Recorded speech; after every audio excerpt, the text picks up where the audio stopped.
Hello friends, this video on Ray Optics Part 4 is brought to you by examfear.com. No more fear from exam. Please make sure that you have watched all the previous videos before going ahead with this part. Now we will look at certain terminologies, certain terms related to spherical mirrors. There are certain specific standard terminologies related to spherical mirror. What are they? Pole. What do we mean by pole of a spherical mirror? So what is pole of a spherical mirror?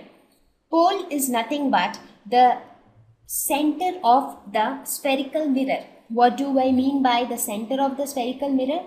For example, let us suppose this is my concave mirror and this is my convex mirror. So what is the pole? Pole is nothing but the center of this mirror. The center of this mirror. So this is my pole.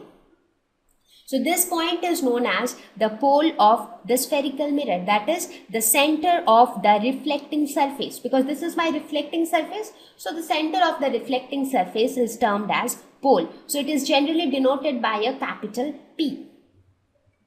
Then we have center of curvature. What is center of curvature? Center of curvature would mean the center of the sphere of which this mirror is a part. For example, this mirror, as I told you in the previous slide, that this concave mirror or convex mirror is nothing but a portion cut from a sphere, right? So if you imagine a sphere, you cut it and you get a concave mirror or you get a convex mirror. So that sphere will also have a center, right? So that center of that sphere from which this mirror has been obtained is known as the center of curvature. So it is the center of the sphere of which the mirror is a part. So in this case, what would be the center of curvature for this concave mirror? This is the sphere, right, from which the mirror has been cut. So that means somewhere here. So this point is known as the center of curvature. Similarly, in case of convex mirror, it is a part of sphere like this. So the center of the sphere would be somewhere here. So center of curvature is denoted by capital C. Next we have radius of curvature. So whenever it is center of curvature, radius of curvature, it is talking about the center of the sphere. Similarly, now it is talking about the radius of the sphere of which the mirror is a part. So that means the radius of this sphere. So this is the radius of the sphere, right? Similarly, this is the radius of the sphere. So this is known as radius of curvature. This is also known as radius of curvature. Next is principal axis. What is principal axis of a spherical mirror? It is the line joining the pole with the center of curvature. So that means this line. So you can say that this line is radius of curvature, right? Not only this line is the radius of curvature can be anything. This can also be the radius of curvature. This can also be the radius of curvature, right? But the line which passes through the pole and the center of curvature, this line is known as the principal axis. So this line is known as principal axis, the line which passes through the pole as well as the center of curvature. So that straight line is the principal axis. So please remember and get very much used to with these terminologies, because we will be using them again and again as we go ahead. And without a clear understanding of these terms, it is not possible to understand image formation by a spherical mirror. So the next thing is the principal focus. Principal focus is a very important term and it has a very crucial role to play in case of spherical mirrors. So what is a principal focus? So we talked about principal axis, right? So principal axis was the line which passes through the pole as well as the center of curvature of the spherical mirror. So principal focus is a point on principal axis. That is why it is known as principal. So that is why it has the word principal, because it lies on the principal axis where the rays of light incident on the mirror parallel to the principal axis converge or appear to converge. Looks complicated, right? But it is not actually. It says that this principal focus is a point on the principal axis. Okay. What happens at that point? Any ray of light which falls on the mirror which is parallel to the principal axis After reflection, they will either converge at that point or they will appear to converge at that point. Then that point is known as principal focus. For example, let us consider the concave mirror first. In case of concave mirror, where is the pole?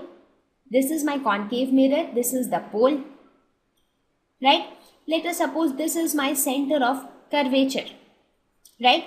Now what is this line which passes through the center of curvature and the pole? This is nothing but the principal axis, right? Now let us suppose these are the rays of light which are incident on the mirror parallel to the principal axis, right? These rays of light are parallel to the principal axis. Now after reflection, all the rays, they all converge at a point, right? And this point also lies on the principal axis. So both the conditions are satisfied. Principal focus should lie on principal axis and principal focus should be the point where the rays of light which are parallel to the principal axis after reflection should meet. So that means this point is your principal focus. So generally principal focus is also sometimes called as focus and it is denoted by a capital F. So this is known as principal focus of a concave mirror. Now what happens in case of a convex mirror? In convex mirror, the rays of light which are parallel to the principal axis, this is the principal axis. So the rays of light parallel to the principal axis, after reflection they all get diverged. So they do not converge actually. But if you virtually extrapolate these rays, you see that they appear to converge at a point. But this conversion is a virtual conversion, right? Because they are not actually converging, but they appear to converge. So this point is known as the principal focus for a convex mirror. So that means in case of a concave mirror, principal focus is the point where the rays of light actually converge. But in case of a convex mirror, principal focus is the point where the rays of light appear to converge. They do not actually converge. Right? So you understood what is principal focus and what is the principal focus in case of a concave mirror and in case of a convex mirror. See, these are all very basic things, but they will play a very crucial role as we go ahead. So if things are not clear to you at this very point, you go through the slides again and get them clarified before you go ahead. Right? Because principal focus is a very important concept. Thank you. Please visit examfear.com to watch free educational videos, try free online tests, get the best quality study materials, study from the best tutors and mentors, and much more. Thank you once again.